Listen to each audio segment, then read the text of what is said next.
ნახე აქ როგორ არასწორად არის ხა ჭრები გაკეთებული.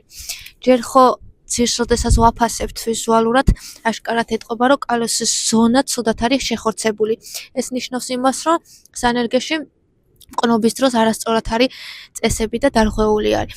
აქ არის სანამყენე წერტილი, ჭრა აქაც არასწორად არის გაკეთებული, ვინც ეს ჭრა გააკეთა, არასწორი პოზიცია აირჩია შუა ზოლი. არადა სუფთა მხარე წვენის მოძრაობის თვალსაზრისით აქეთა მხარეა და აქეთ უნდა გაკეთებულიყო ჭრა. ნახე რამხელა ის არის ჭრა გაკეთებული აქ არასწორი პოზიცია. ეხა ეს ლერწი არის მოთავსებული ორ ჭრას შორის, რაც არასწორია.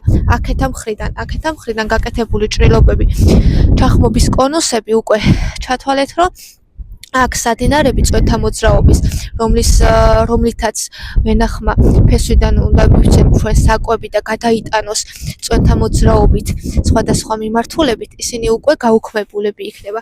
თან აქ ჭრა გაკეთდა არასწორად რა თვალსაზრისით. ნახეთ, რადიუსი ჭრის ძალიან დიდია. შესაბამისად, რა რადიუსიც არის ხმობის სიღრმე იმდენ მილიმეტრზე ჩააღწევდა და ეხა ეგ ცოტა რომ დავადაბლოთ, ნახავთ, რომ ნახე უკვე სიშავეები, ქსოვილის დაზიანება უკვე დაწყებულია. ეს დროზია დამოკიდებული, რამდენად სწრაფად შეიჭრება ამ ქსოვილებში სოკო და ნელ-ნელა მოხდება აქ სადინარების გაუქმება. შიგნით არსებული კაპილარები გაუქმდება და დაბრკოლდება უკვე წვენთა მოძრაობა.